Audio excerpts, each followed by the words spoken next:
Hello there. Last time I gave you a little bit of my new book, The Promises of Giants, a section of chapter 1 where I talked about some of the elements within it. And now, chapter 2, I promise to commit fully to success. Seems kind of obvious, really, doesn't it? But it's amazing how many people actually are, perhaps because of circumstances beyond their control, but often not, simply in the grind, not considering what success looks like for them, how they're going to achieve it, how they're going to make it meaningful. There are a number of elements within the chapter, and I have this list of 7 things that I think are principles when it comes to winning and success. And I just wanted to share a couple of those. The first one will seem obvious. Those of you who've ever met me will know that I do not like the word nice. I think it's an utterly banal word, and if you're trying to pay a compliment, you should find a better one.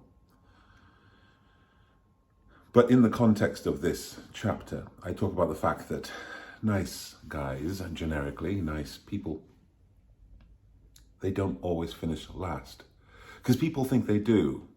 There's this weird thing happening where if you are a person who's going to be successful, it seems to be licensed to be a bit of an arsehole. You can be pleasant and thoughtful and ethical and kind and still win. This is key for people to remember as you strive for success. One of the other things that people don't consider when it comes to success is the fact that success is relative. Somebody asked me the other day, I was on a podcast, and somebody asked me, what's your definition of success? And to me, it's the distance traveled. It isn't the heights that you reach. Some of us in this world, we started off living at the foot of the mountain. And so to make the beginning of that climb, whilst an achievement in and of itself, to measure the height reached for that person against somebody who started by crossing the ocean before they even got to the foot of the mountain seems like a miscalculation.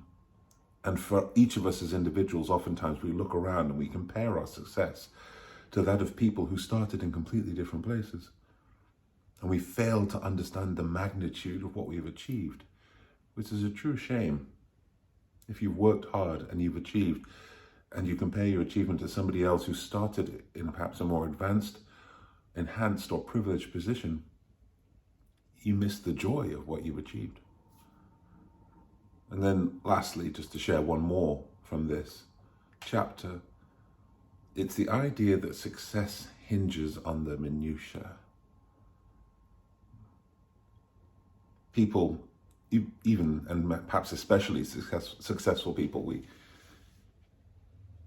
you'll see them and they will look back through their lives and point out that one moment, that one meeting, that one, and they'll say, that's what all this came from. And it's such a romantic idea, right? That we can look back and find that one pivotal moment.